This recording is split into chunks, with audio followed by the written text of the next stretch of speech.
I actually fell for, I don't know if I've confessed this on stream. The one time I fell for a fake address on a fake website, Ugh, and I sent some hex over there. terrible. Realized it was a scam pretty quick. Yeah.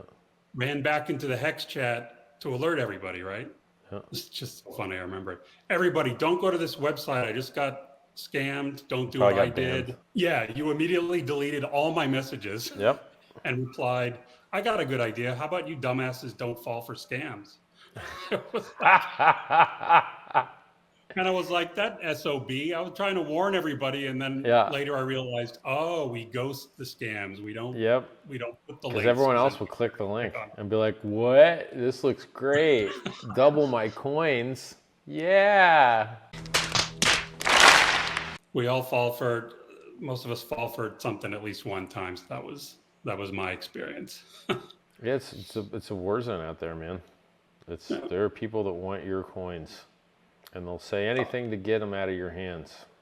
If crypto was never invented, never existed, Yep. how do you think your investments would look like? Would you be in real estate, stocks, bonds, Startups. currencies, gold? Startups. It's the second Okay. best performing asset class, and I've been doing them my whole life. So I would just keep making businesses. And with the proceeds from those businesses, what do you think you would have done? Make more businesses. Gotcha, bitch.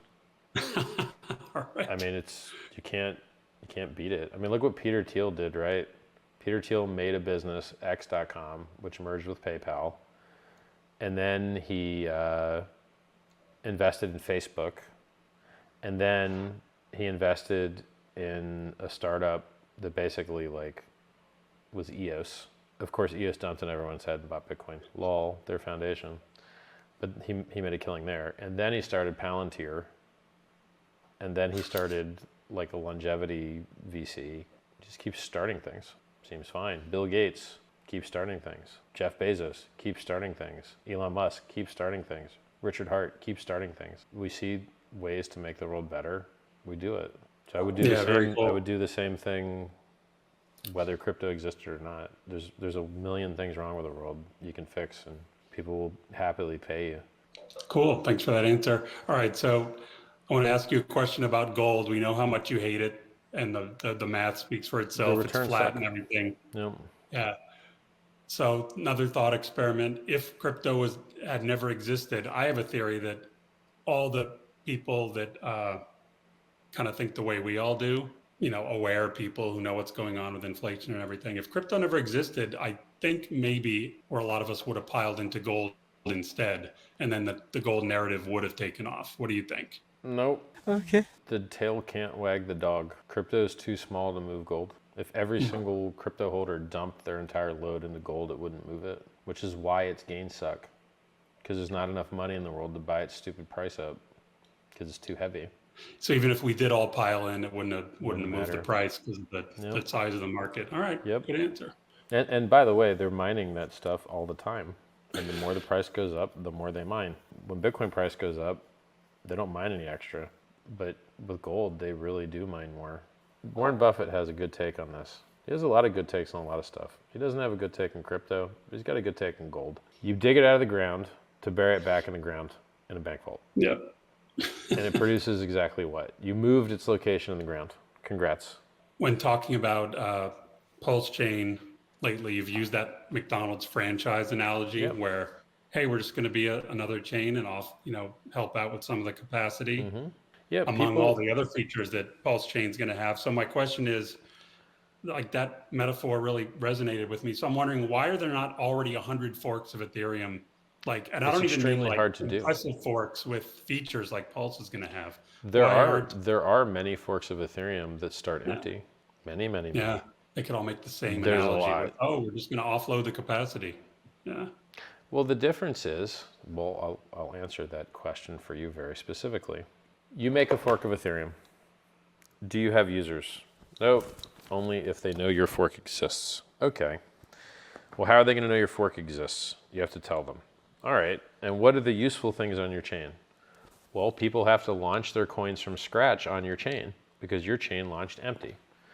So Polygon, BSC, AVAX, Phantom, they all launch empty. And because they launch empty, that means you have to go attract projects to launch their coin on your code base. And so you're starting from scratch. Pulsechain is not starting from scratch. Pulsechain has everyone's projects already there.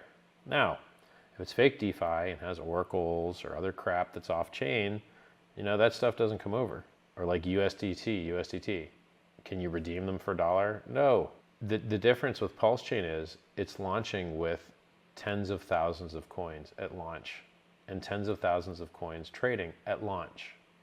And with all those other forks of Ethereum, they all start empty.